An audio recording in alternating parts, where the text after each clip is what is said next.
যখন মাইয়েতকে কবরে শোয়ানো হয় তখন সে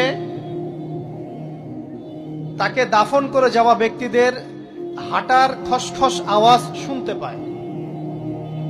এরপরে তাকে যখন শুইয়ে দেওয়া হয়, সে যদি মুমিন ব্যক্তি হয় তাহলে তার মাথার দিকে তার সলাত এসে দাঁড়িয়ে যায়। দুনিয়াতে আপনি যে নামাজগুলো পড়েছেন, আমি যে নামাজগুলো পড়ছি, এগুলো মাথার দিকে দাঁড়িয়ে যায়। ডান দিকে চলে আসে তার সওম মানে কি? রোজা। বাম দিকে চলে আসে যাকাত। তারপরে পায়ের দিকে চলে আসবে তার আত্মীয়তার সম্পর্ক রক্ষার ইবাদত, তার এই যে অন্যান্য দান সদকা, তার নফল আমল, তার তাসবিহ তাহলিল, তার কোরআন তেলাওয়াত ইত্যাদি পায়ের দিকে চলে আসবে। এখানে একটা হাদিস এসেছে, সূরাতুল মুলক যে ব্যক্তি রাতের বেলা তেলাওয়াত করবে, কোন সূরা ভাই? তাবারাকাল্লাযী বিয়াদিহিল মুলক ওয়া হুয়া আলা কুল্লি শাইইন কাদির। এই সূরা যে ব্যক্তি রাতের বেলা করে তেলাওয়াত করবে, ইনশাআল্লাহ সূরা মুলকও কবরে তার সাথে থাকবে এবং কবর আযাব থেকে সূরা মুলক তাকে বাঁচাবে ইনশাআল্লাহ। আমি বুঝাচ্ছি যে কি অবস্থাটা হবে। এবার দুজন ফেরেশতা মাথার দিক থেকে আসবেন, আসতে চাইবেন, সালাত বলবে এখান দিয়ে আসা যাবে না, এদিক দিয়ে আসা যাবে না। ডান দিক দিয়ে আসতে চাইবেন, এদিক দিয়ে আসা যাবে না। বাম দিক দিয়ে আসতে চাইবেন, যাকাত বলবে এদিক দিয়ে আসা যাবে না। পায়ের দিক দিয়ে আসতে চাইবেন, আমলগুলো বলবে এদিক দিয়ে আসা যাবে না। তখন যাই হোক তারা আসবেন। এটা কথা কি? এটা কথাটা হচ্ছে যে সলাতের গুরুত্ব, সে সলাত আদায় করেছে, সে আমার হক আদায় করেছে, আমি তার পক্ষে আছি, এটা পক্ষে বুঝাচ্ছে। রোজা বলবে আমি ওর পক্ষে আছি, তাকে আপনি কোনো শাস্তি দিবেন না, আমি তার পক্ষে আছি। আপনারা দুজন তাকে শাস্তি দিবেন না, আমি যাকাত তার পক্ষে আছি, এটা পক্ষে থাকার কথা। তারপরেও তারা আসবেন, চোখগুলো হবে নীল এবং কালো বর্ণ, নীলাভ চোখের, কালো। মুনকার নাকি উঠে বসিয়ে দেওয়া হবে। এবার তিনটা প্রশ্ন।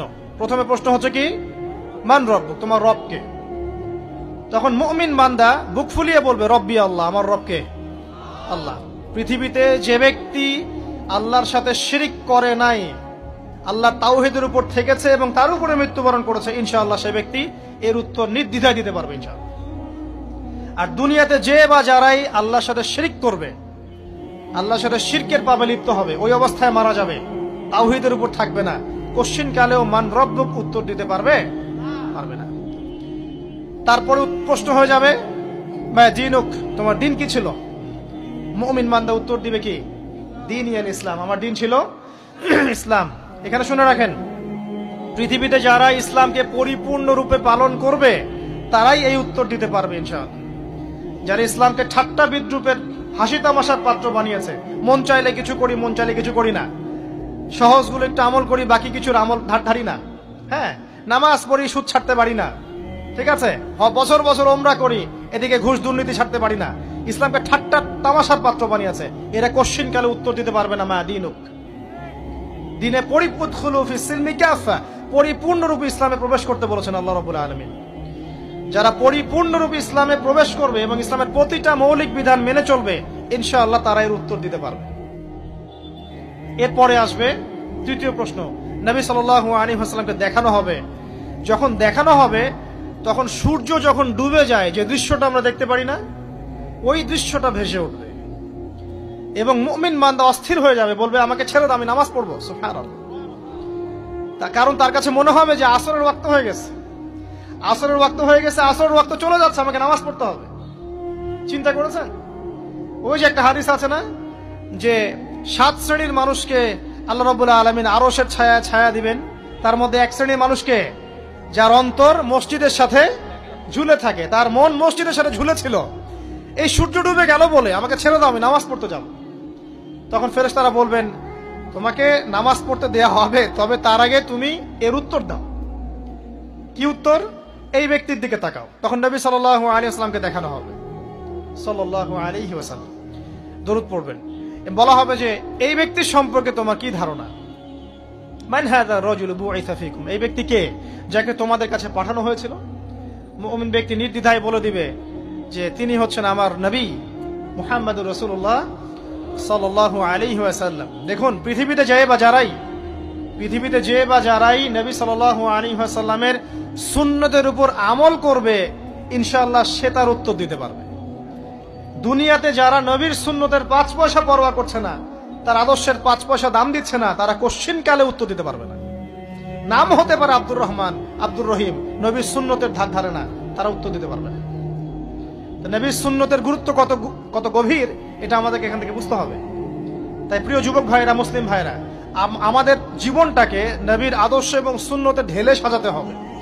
সকাল থেকে সন্ধ্যা পর্যন্ত প্রতিটা কাজ করব কার তরিকায়? রাসূলের তরিকায়। নামাজ পড়বো তার তরিকায়, রোজা, সিয়াম, হজ, জাকাত, আমল, মুআমালাত, আখলাক সব কার তরিকায়? নবী সাল্লাল্লাহু আলাইহি ওয়াসাল্লামের তরিকা অনুযায়ী ইনশাআল্লাহ। আল্লাহ পাক তৌফিক এনায়েত করুন, আমিন। এবার ফেরেশতা দুজন জিজ্ঞাসা করবেন অবাক হয়ে যে তুমি কিভাবে এটা জানলে? তুমি কিভাবে এই 3টা প্রশ্নের উত্তর দিতে পারলে? কারণ বেশিরভাগ মানুষ তো উত্তর দিতে পারবে না, বেশিরভাগ মানুষই এই উত্তর দিতে পারবে না। কারণ কিয়ামতের মাঠে 1999 জন মানুষ জাহান্নামে যাবে, নাউজুবিল্লাহ। তো এটা কঠিন পরীক্ষা। আল্লাহ রাসূল সাল্লাল্লাহু আলাইহি ওয়াসাল্লাম বলেছেন যে নিশ্চয়ই তোমাদেরকে এখানে পরীক্ষায় ফেলা হবে, আর তোমরা যদি এই পরীক্ষা জেনে তোমাদের মৃতদেরকে দাফন করা থেকে বিরত না থাকতে, তাহলে আমি তোমাদেরকে শুনিয়ে দিতাম কবরে কেমন পরীক্ষা হয়। মানে যদি আমরা শুনতে পারতাম যে কবরে কেমন পরীক্ষা হয়, আমরা ভয়ে আমাদের মৃতদেরকে দাফন পর্যন্ত করতাম না। এটা নবীজি বলছেন সাল্লাল্লাহু আলাইহি ওয়াসাল্লাম। তাকে জিজ্ঞাসা করা হবে যে তুমি কিভাবে জানলে এটা? বেশিরভাগ মানুষ তো পারে না উত্তর দিতে। তখন সেই ব্যক্তি বলে বসবে, সেই ব্যক্তি বলবে যে করাতু কিতাব আল্লাহ, আমি আল্লাহর কিতাব এই কোরআন পড়েছি। মুমিন বলবে আমি আল্লাহর কোরআন পড়েছি, ফাআমানতু বিহি, আমি এর উপর ঈমান এনেছিলাম, ওয়া সাদ্দাকতু, এবং সত্যায়ন করেছিলাম। সুবহানাল্লাহ।